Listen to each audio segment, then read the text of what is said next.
Mais ça vient de quelque chose qui est une intuition qui vient de loin. C'est que lorsque on entend aujourd'hui tout ce qui se mène au niveau de la lutte contre le fascisme, etc., on a toujours l'impression qu'il y a une référence pratiquement obligée aux années 30, au nazisme, à la guerre, etc., et aux héritiers un peu de cette période-là, que moi j'appelle un peu le fascisme casqué, c'est-à-dire les skins, les milices, etc. Et ça finit par passer à côté d'un mouvement de grande ampleur en Europe, et qui ne concerne pas que la France, même si la France est un peu en avance, qui est la normalisation, la banalisation d'un certain nombre de ces partis, et plus encore et plus fondamentalement, la banalisation des idées fondamentales, de certaines des idées fondamentales de ces partis.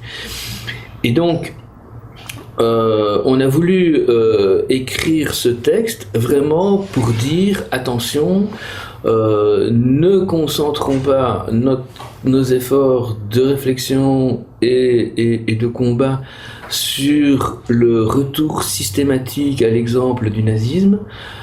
L'extrême droite d'aujourd'hui a relativement bien réussi à couper les ponts avec cette période historique. Elle ne s'en réclame plus, elle ne se réclame même plus fondamentalement des croix celtiques des années 70. C'est plutôt une extrême droite costume cravate qui est candidate au pouvoir dans un certain nombre de pays d'Europe, qui d'ailleurs été au pouvoir à certains moments en alliance dans certains pays d'Europe, et qui peut être extrêmement difficile à cerner, parce que autour d'un fond commun fondamental qui reste d'une part la xénophobie et d'autre part la vision d'une espèce de peuple unitaire et homogène, ces deux éléments-là qui sont présents partout, ce sont aussi des partis qui se sont éloignés fortement des obsessions de l'extrême droite traditionnelle. Et donc, la première idée, c'était de dire, est-ce qu'on n'est pas en train de se tromper de cible en visant quelque chose qui n'est plus que secondaire ou que minoritaire dans l'extrême droite aujourd'hui, et en ne s'en prenant pas suffisamment à ce qui occupe réellement l'espace. Et la deuxième idée, c'est en ciblant les partis qui se réclament de l'extrême droite, qui sont développés surtout à partir de 1980 et qui ont marqué les esprits parce qu'il n'y avait pas d'extrême droite parlementaire dans les années 50, 60, 70 pour l'essentiel. Est-ce qu'en se focalisant sur les partis, en essayant d'isoler les partis, on n'a pas manqué l'essentiel, c'est-à-dire essayer de contrer la diffusion des idées dans le corps social. C'est pour ça que j'avais envie de prendre l'image d'une tumeur et des métastases. On a visé la tumeur et on n'a pas vu qu'il y avait des métastases partout.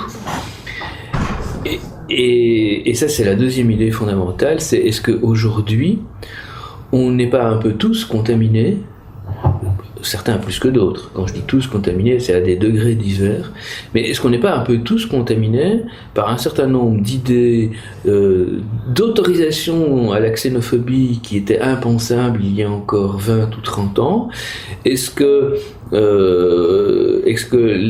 l'extrême droite n'a pas réussi à trouver des stratégies pour rendre finalement ces idées xénophobes acceptables sous couvert d'autre chose, sous couvert, bon, on voit bien ce qui est en train, l'extrême droite se dit laïque, féministe, etc. Et chaque fois, évidemment, on vise les mêmes catégories, on vise les musulmans en particulier, mais pas seulement, on vise les immigrés extra-européens. Et donc, l'idée de cet article, c'était de peut-être réinverser un peu la problématique et se dire, bon, ça sert à rien si ça sert de remontrer les images du nazisme des années 30, mais ce n'est peut-être plus le moyen fondamental de s'adresser à la réalité d'aujourd'hui qui ne ressemble plus à ça, qui ne se revendique plus de ça et qui est largement plus diffuse que ça.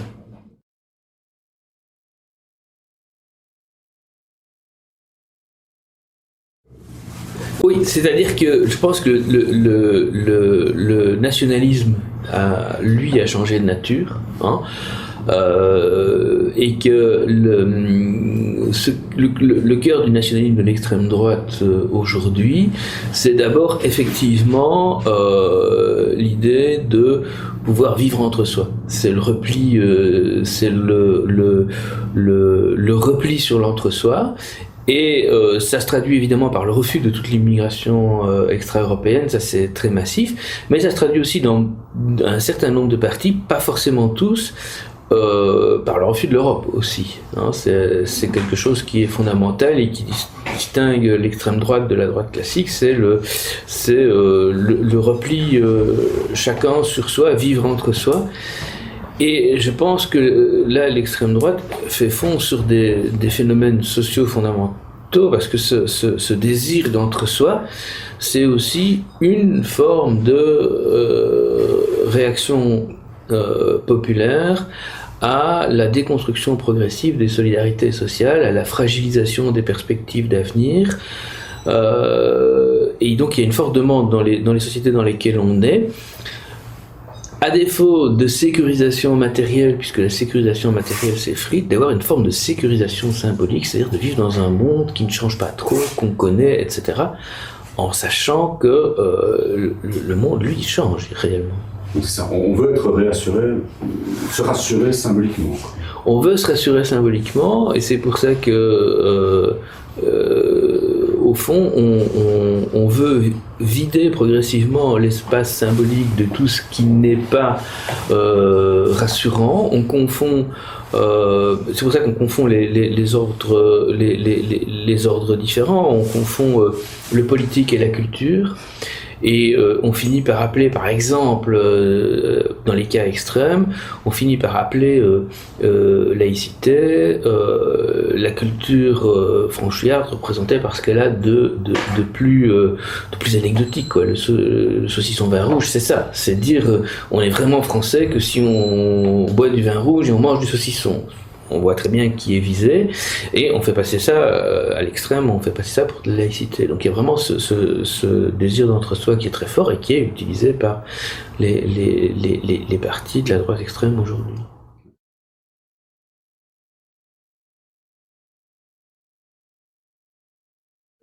Il y a deux facteurs. Le premier, c'est que la réapparition d'une extrême droite parlementaire qui avait pratiquement disparu du paysage politique européen a très fortement focalisé l'attention.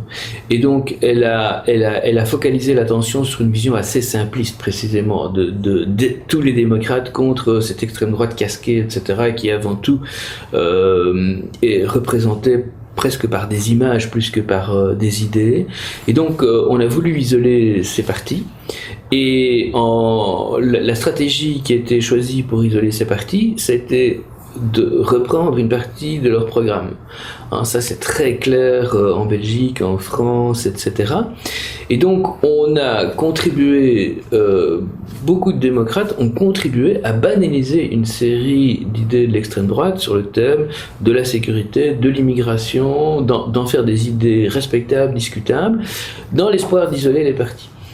Et donc, ça c'est le premier facteur. C'est vraiment une erreur stratégique, je pense, fondamentale des démocrates. Je veux dire des démocrates en général, parce qu'il y a des démocrates à droite, c'est clair. Hein, bon. La deuxième chose qui fait qu'on a manqué, c'est que pendant ce temps-là, pour toutes les raisons qu'on a évoquées de fragilisation de la sécurité des perspectives d'avenir pour les gens en Europe, de tentatives du repli,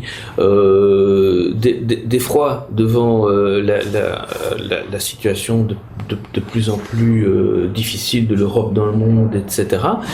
Le paysage idéologique s'est globalement fortement déplacé vers la droite. De sorte qu'une série d'idées qui étaient réservées à l'extrême droite il y a 30 ans sont aujourd'hui passées dans une sorte de fond commun de la droite, et parfois de fond commun bien au-delà de la droite. Et donc c'est ces deux facteurs-là qui fait qu'à mon avis on a manqué. Ça veut dire aussi qu'aujourd'hui il y a des gens qui ont passé des années et des années à se battre contre les fachos, comme je dis, et à qui j'ai envie de dire, et si vous réfléchissiez à ce que vous avez dans la tête. Et donc c'est très dur, évidemment. Et puis, qui suis-je pour leur dire ça? Mais en même temps, c'est ça que je pense. C'est, est-ce que vous n'êtes pas sûr que dans ce que vous défendez par ailleurs, il n'y a pas des choses qui sont celles de votre adversaire? Faire son autocritique, son auto... Mais à un moment donné, se poser la question de voir si on n'est pas en train de reconstruire des fantasmes qui sont qui vont dans le sens des fantasmes des années 30. Je pense que on ne revivra pas les années 30 pour toutes les raisons que j'ai dites, parce que la situation mondiale n'est pas du tout la même. Il n'est pas question d'imaginer une militarisation de l'Europe ou des choses comme ça, donc ça n'a pas beaucoup de sens. Par contre, la façon dont on traite les musulmans aujourd'hui commence à ressembler à la façon dont on traitait les juifs au début de la montée de l'antisémitisme d'extrême droite. Hein, ça commence à ressembler, c'est-à-dire on s'autorise vis-à-vis des minorités musulmanes des types d'inéquité, de jugements péremptoires, etc., qui ne seraient pas acceptables à l'égard d'autres, et c'est comme ça que ça a commencé aussi l'antisémitisme. Hein. Ce n'est pas violent d'emblée. Voilà. Pour prendre un exemple de ça, je trouve qu'il y a un très beau roman de Philip Roth qui s'appelle Le complot contre l'Amérique, où il imagine que Lindbergh a gagné les élections. Il décrit ces espèces d'antisémitisme larvé qui aurait pu naître, quelque chose qui ne dit pas vraiment son nom, etc. C'est ça qu'on vit aujourd'hui à certains égards. Alors ça débouchera pas sur les mêmes choses, c'est pas la même situation, etc. Mais c'est les mêmes dérives idéologiques.